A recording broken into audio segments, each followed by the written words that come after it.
All right, wrestling fans, buckle up because CM Punk has done it yet again. The straight edge savior has never been one to mince words, and his latest comments about his WWE career has ignited a firestorm of debate online. It seems like everyone has an opinion, and the WWE universe is seriously divided. In this video, we are going to be dissecting exactly what CM Punk said that is causing all the commotion. Explore the different sides of the argument and try to understand why this particular take is proving so controversial. Get ready for a deep dive into the latest CM Punk drama. Now, CM Punk has worked many matches in his career after decades in the business, wrestling for major promotions, including WWE, AEW, and ROH. However, there is one match that stands out to him, and we are going to be discussing that in today's video because CM Punk, he is fresh off of the triple threat at WrestleMania 41, working with Seth Rollins and Roman Reigns, finally getting to achieve a goal that he has always wanted to achieve, an accomplishment that has always eluded him, yet one that he finally got to crack down and nail down, and that is to headline a WrestleMania. He did so on night one. It was an outstanding match. More importantly, it was an outstanding performance by one Bill Phil. And if you look at CM Punk's career, you really have to break it up in various ways. You have to look at his indie days, his ROH days, his TNA days, where he was just this kid going out there and just putting on banger type matches. I didn't think that he necessarily had a character. I didn't think he was necessarily the greatest promo, but he had the reputation to go out there and be just an absolute savage out on the independent scene, just having banger matches after banger matches after banger matches. And that was before Sheamus coined that phrase, right? And then we get to the WWE days, the ECW days, just the straight edge guy, and then we go into this, straight edge society, CM Punk, and then the Nexus heel Punk, and then we really get the adaptation of CM Punk. And his WWE runs are obviously completely different, right? Like the first one, I would say, is peak Punk, especially in 2011, 2012 into 2013. That's peak Punk. But his run in WWE, what he's doing right now, is absolutely sensational, and he's doing a fantastic job. We'll touch on that in a minute, but let's get back to today's video because there's one match that stands out to him. And what is that match? Well, it involves John Cena, who is arguably Punk's biggest and best rival in his wrestling career. They had a legendary WWE title match at the 2011 Money in the Bank. They had that infamous 2013 episode of Monday Night Raw match where the winner would go on to challenge The Rock for the WWE title. CM Punk went and put Cena over. Cena went and then beat The Rock at WrestleMania, while Punk went and lost to The Undertaker in a banger at WrestleMania 29. Now, while doing an interview with the Metro, Punk talked about his mindset going into the match with Cena on the February 25th episode of Monday Night Raw in 2013, the one that I was talking about, where the winner would go on and challenge The Rock for the WWE title. This is what Punk had to say. I had the flu, I had a fever, and I was just angry. I said, this is the main event. I know you guys are going to do that, but this is what it is. So nobody could tell me anything. I did what I wanted.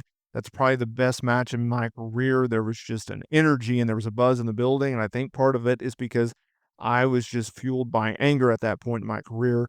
It got me out of bed. That is an opportunity. That is a note that I think that everyone should take in. You may not feel like it every single day, but you have to have a driving force behind you, getting you to the point where you need to be, where you need to be, and how to be it. And that is a situation in which Punk felt like he was overlooked. If you go back and you listen to his quote unquote shoot interview with Colt Cabana, the one that got him into a lawsuit, you go back and you listen to his comments, you can break down a few different things that I think adds backstory and context to this story.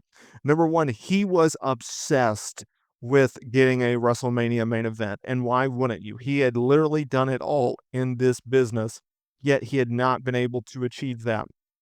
And if you're not in wrestling to be a world champion in the main event of WrestleMania, I don't know why you got into the business. That's just my opinion. But thank goodness for AEW.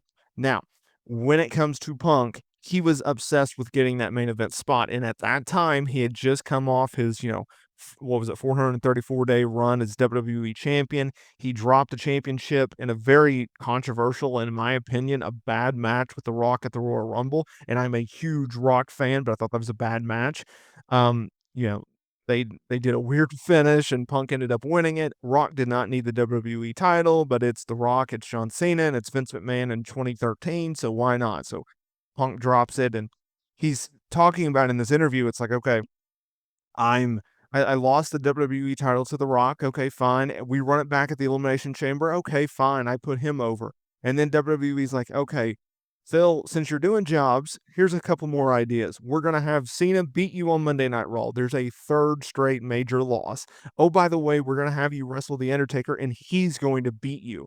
And then, oh, by the way, Rock is going to be gone after WrestleMania. Oh, by the way, The Undertaker is going to be gone after WrestleMania. Can you work with younger guys, aka Ryback and Curtis Axel? And he's like, ugh, what are we doing? And then he goes into that weird program with Paul Heyman throughout the summer that was really, really bad, only to finally get something good, which was his SummerSlam match with Brock Lesnar. If y'all have not seen that match, go back and look at it. It is really, really good.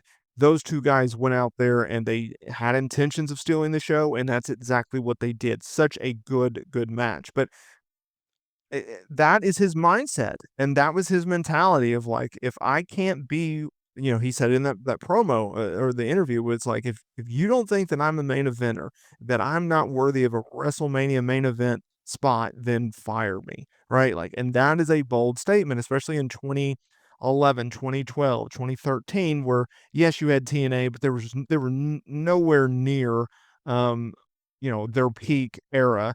And New Japan, in my opinion, has never, ever, and never will be a serious threat to any American promotion, considering that it is a different product. And I don't think the American fans accept it in a widespread um, way. And that's a shame because they have a lot of good talent. I just think that the styles just don't mesh for the American fans. That's just me. I think it's too plotting. Yeah, that's just my opinion. But anyways, so that is what Punk is saying. That is what Punk is going from. And I think at the end of the day, you have to respect that. You have to look at that and you got to go, okay, that's where Punk's mentality was. That's where Punk's head was at. That is what he was trying to do in this time, in this moment, at this point. And if you look at it from that standpoint, it's like, oh, okay, it makes a lot of sense. So I'm happy that he got his WrestleMania main event. I'm happy that everything worked out. I'm happy the fact that, you may not agree with Punk's opinion. You may not agree that that was the best match of his career. You might think it's an indie match, or you might think it's an ROH match, or you might think it's an AEW match, or another WWE match. Um, but I would, if you wanted my personal opinion, I think it's a 2011 Money in the Bank match. That's one of the greatest matches I've ever seen. They did it all, but that's what Punk had to say.